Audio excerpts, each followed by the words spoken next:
जी rural north, Balveer Singh ji district president rural south, Kanwalpreet ji vice president zonal committee Jammu, Prakash Chand Dingra ji हमारे general secretary, और उनके साथ में यहाँ डिस्ट्रिक्ट प्रेसिडेंट गौरव चोपड़ा और पार्षद जम्मू म्युनिसिपल कॉरपोरेशन से।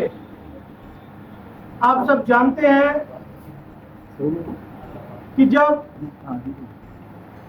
अमरनाथ यात्रा जी शुरू होने वाली थी, अमरनाथ जी की यात्रा, तो हमने तब भी प्रेस कॉन्फ्रेंस की थी और हमने अपील की थी गवर्नर साहब से और सेंट्रल गवर्नमेंट से कि ये आतंकवाद, इसका अंत होना चाहिए, आतंकवादी गतिविधियां नहीं होनी चाहिए।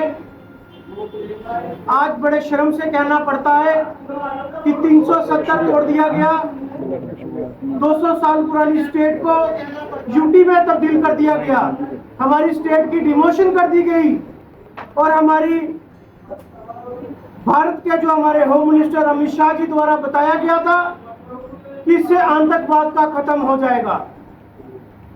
लेकिन बड़े शर्म से कहना पड़ता है कि जिस दिन से 370 टूटा, टारगेट किलिंग कश्मीर के अंदर शुरू हुई, और आज जब बाबा बर्फानी की यात्रा जब शुरू हुई जम्मू के अंदर, तब से आतंकवाद गतिविधियां जम्मू के अंदर ज्यादा शुरू हो गई।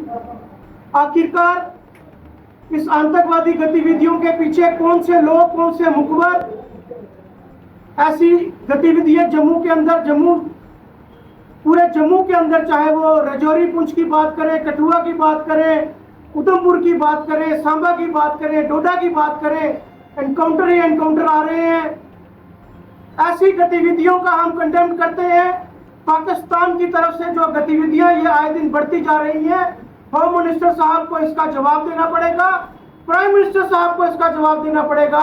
और मुझे लगता है जम्मू कश्मीर की जो एलजी एडमिनिस्ट्रेशन है, जो बिल्कुल फेल हो चुकी है, विफल हो चुकी है, लोगों को सिक्योरिटी प्रोवाइड नहीं करा पा रही, और भगवान ना करे अगर किसी और की अब जान जाएगी तो उसकी जिम्मेवारी सिर्फ होम मिनिस्टर की होगी और एलजी साहब की होगी, जो फेल हो चुके हैं। हम उनसे क्वेश्चन पूछते हैं कि आखिरकार ऐसी कौन सी आप सिक्योरिटी में और कौन सी आप कहां पे बिजी हो गए हैं कि जम्मू शहर के अंदर इतनी ज्यादा गतिविधि हो चुकी है। तो मैं, हमारे सीनियर लीडर जो है वो विस्तार से आपको अग्निवीर में जो 10% रिजर्वेशन और आतंकवाद गतिविधियों के ऊपर जो हमारी जो आज की प्रेस वार्ता है उसके ऊपर विस्तार से बताएंगे श्री अशोक शर्मा साहब। आप सब साथियों का स्वागत करते हुए आज जैसे चोपड़ा जी ने बताया कि अमरनाथ यात्रा के उपलक्ष्य में और दूसरी तरफ जब इलेक्शन कमीशन ऑफ इंडिया ने असेंबली का चुनाव को अनाउंस करने का कहा, तो यहाँ आतंकवादी गतिविधि बढ़ गई।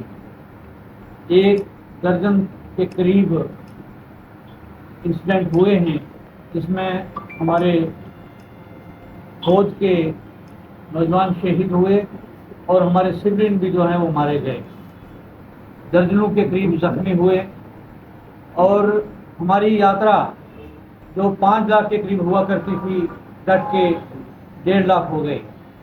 एक तरफ हम इनसिक्योरिटी हम पे प्रिवेल करती है और उसकी दिक्कत हमें आ रही है, दूसरी तरफ जब अमरनाथ जी की यात्रा होती थी तो ये टूरिस्ट जो आता था, जो पिलग्रिम जो आता था, ये यात्रा भी करता था और दूसरी जगहों पे भी जाके अपनी कई जगहों पे मन्नत मांगता था और नए टूरिज्म को भी इससे कनेक्ट करते थे। लेकिन ये सारा इस साल सब ऑलमोस्ट फेल हो गया और हमारी इकानमी जम्मू की भी और कश्मीर की भी शटर हो गई।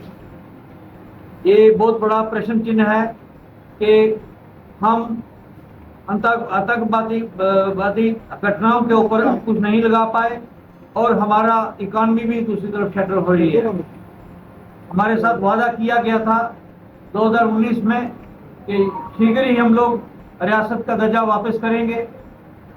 आज ऐसा ना करने से हमारी लैंड और जात की जो गारंटी है वो खत्म हो गई है।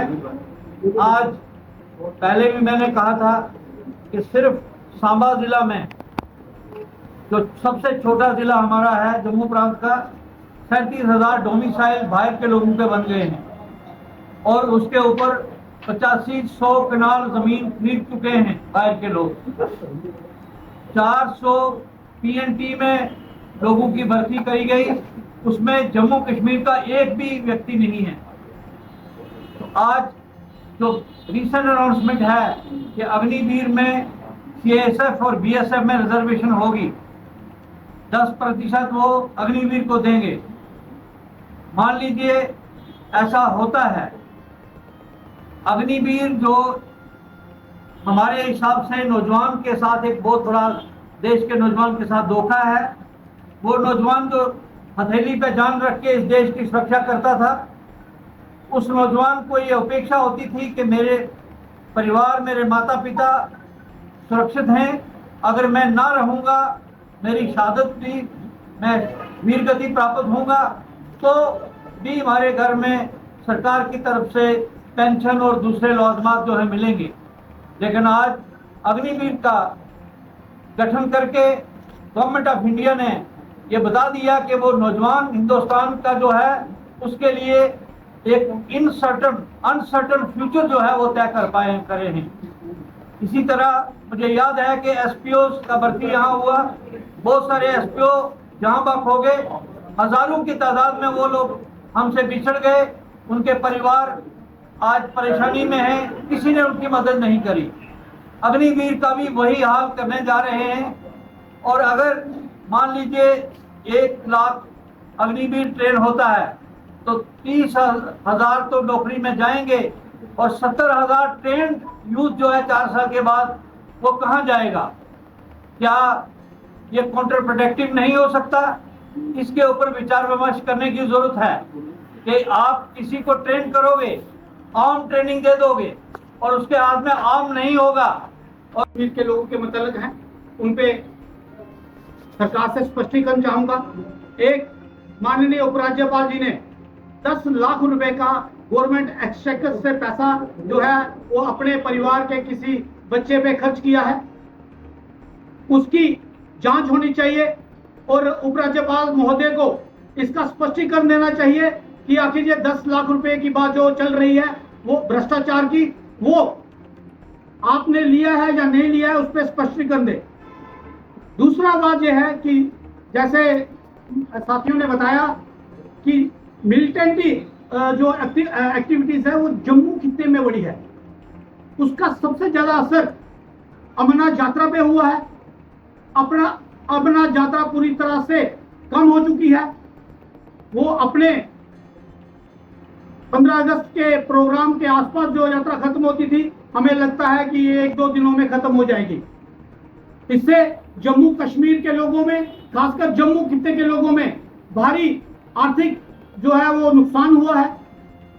सरकार और केंद्र सरकार ये बताए कि वह इलेक्शन जो असेंबली के हैं, जो ड्यू हैं, वो कब करवाने जा रही है, क्योंकि जिस तरीके से आतंकवादी गतिविधियां बढ़ी हैं, हमें ये आशंका है कि आने वाले दिनों में इन इलेक्शनों को डेफर कर दिया जाएगा। लेकिन हमें सरकार से अनुरोध है कि अगर लोकसभा के चुनाव जम्मू कश्मीर में हो सकते हैं तो उसके साथ साथ विधानसभा के चुनाव भी हो सकते हैं। तो सरकार इस तरह से संरक्षण लेते हुए मिलिटेंसी का इस इलेक्शन को डेफर ना करे। जम्मू कश्मीर का आवाम असेंबली के इलेक्शनों के लिए तैयार है और वह हर संभव तरीके से इस इलेक्शन को लड़ने को तैयार है। कृपया, हमारी उम्मीद है कि केंद्र सरकार और जम्मू कश्मीर का आवाम एक साथ मिलकर इन इलेक्शनों को कामयाब कराएगा। उसके साथ साथ महत्वपूर्ण बात यह है कि हमारे सीनियर अशोक शर्मा जी ने बताया जिस तरह से अग्निवीर, तो अग्निवीर के लिए आज देश समर्पित वीर चाहता है, जो देश के लिए समर्पित हो। अग्निवीर जो है वो पार्ट टाइम जॉब है और पार्ट टाइम जॉब जो है वो एक खतरा है अग्निवीर के लिए, क्योंकि इससे समाज में जिस तरीके से एक अग्निवीर जिसकी तादाद लगभग 1 साल में 45,000 होगी, उसके बाद उसमें आरक्षण देकर सिर्फ 11,000 जो है वो नियमित किए जाएंगे और बाकी अस्थायी जो है वो रिटायर कर दिए जाएंगे। और सरकार का ये दूसरा उस पर अमेंडमेंट आई है अग्निवीर स्कीम को, अग्निपथ स्कीम को जो है वो सही ठहराने के लिए कि CISF और BSF में जो है वो 10% और रिजर्वेशन देंगे। लेकिन हमारा मानना है ये अग्निपथ स्कीम पूरी तरह से फेल स्कीम है, इसको पूरी तरह से निरस्त किया जाए और जिस तरह से रेगुलर आर्मी में स्थायी जो सैनिक भर्ती होते हैं वैसा किया जाए, क्योंकि इससे देश की सुरक्षा पर भी खतरा है और सामाजिक, जब ये लोग समाज में आएंगे तो किसी ऐसे अनासर के हाथ में जो है इनका चले जाना संभव है। इसलिए लगभग 35,000 ऐसे अग्निवीर जो हैं वो समाज में जाकर किसी गलत दिशा में जा सकते हैं जो समाज के लिए बहुत बड़ा खतरा हो सकता है। इसलिए अग्निवीर स्कीम को पूरी तरह से निरस्त किया जाए, ये हमारी मांग है। धन्यवाद।